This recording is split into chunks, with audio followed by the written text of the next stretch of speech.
Senhor Presidente, eu começo em nome do Grupo Parlamentar do PSD por cumprimentar as senhoras investigadoras, agradecendo a vinda à nossa Comissão e também a exposição inicial que agora fizeram.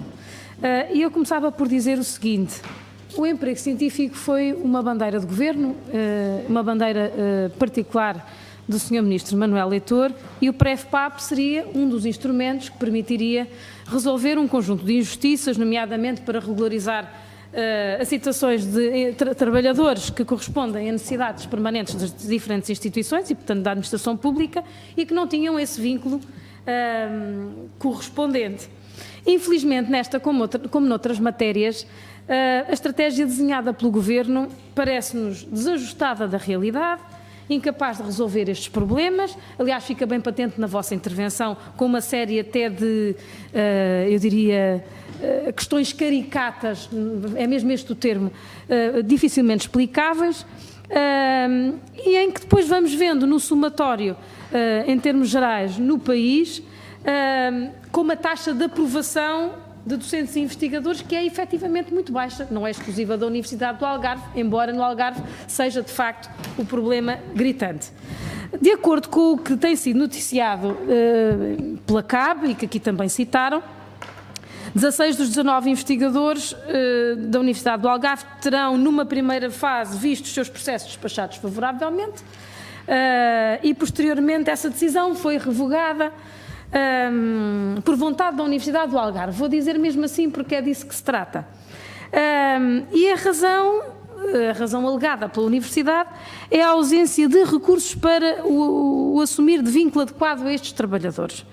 Este pedido depois foi reapreciado no dia 22 de março, e a verdade é que nós, dos 19 processos, apenas vemos 3 a serem deferidos.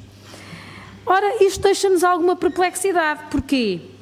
Porque primeiro importa clarificar, o cidadão comum que olhe para isto pensa o seguinte: será que estes outros investigadores não viram o seu processo deferido? Porquê? Porque não são necessidades permanentes da instituição? Essa é uma pergunta. Ou porque, infelizmente, tal como aconteceu ao longo desta legislatura, as instituições acabam por ver o seu trabalho posto em causa, quando até as necessidades permanentes que aqui estão em causa não são efetivamente contratadas, não são assumidas. Eu acho que isto é, mais uma vez, um imbróglio em que se meteu o Governo, mas em particular também o Sr. Reitor. Eu não o retiraria de responsabilidades também. Porquê?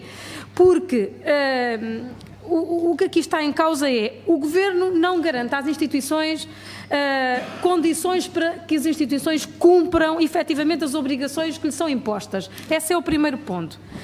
E, portanto, esteve mal o Sr. Reitor porque não assumiu as verdadeiras razões, não disse com suficiente clareza as razões da recusa da integração destes trabalhadores, mas também esteve mal o Governo porque não deu essas mesmas condições de integração, e, portanto, estiveram mal os dois. E eu, quando vejo a comunicação do Sr. Reitor à Presidente da CAB, e quando leio: deste modo foi deliberado emitir parecer positivo sobre os requerimentos apresentados por 12 bolseiros de pós-doutoramento e 6 investigadores, convidados ou contratados ao abrigo do programa de investigador FCT, e depois ouço o Sr. Ministro dizer que está a votar a favor da integração dos investigadores doutorados abrangidos pelos programas de ciência e investigador FCT no âmbito do PREFPAP, eu chego à conclusão que devem viver os dois numa realidade paralela. Porquê? Porque o que esta situação demonstra é que nem nessas condições os precários estão a ser convidados, ponto 1.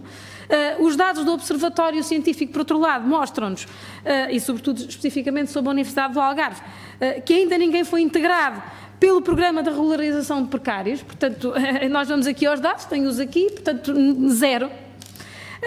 E, portanto, nós ficamos um bocadinho nesta perplexidade, que é: como é que é possível chegar ao fim de uma legislatura a defender o emprego científico? Em todas as audições aqui o Sr. Ministro o fez, e continuar a ter situações gritantes como esta, que não são explicáveis, quando ainda por cima há um reitor que não diz cabalmente ao que vem, mas que manda cartas a uma Presidente da CAB cheia de zonas cinzentas, que não garante rigorosamente nada a estas pessoas. E, portanto, a pergunta que eu quero fazer é: quais é que foram as razões que os senhores investigadores tiveram ao longo deste processo, dadas para a sua não integração, se é que vos deram mais alguma explicação, e se elas coincidem com a carta que foi escrita à senhora Presidente da CAB, nos termos em que nós já conhecemos. Lamentar, efetivamente, que mais uma vez as situações de injustiça permaneçam, que o programa esteja mal desenhado e mal implementado e que, com muitas medidas deste Governo, naturalmente, aqueles que trabalham estejam neste ponto específico postos de lado. Muito obrigada.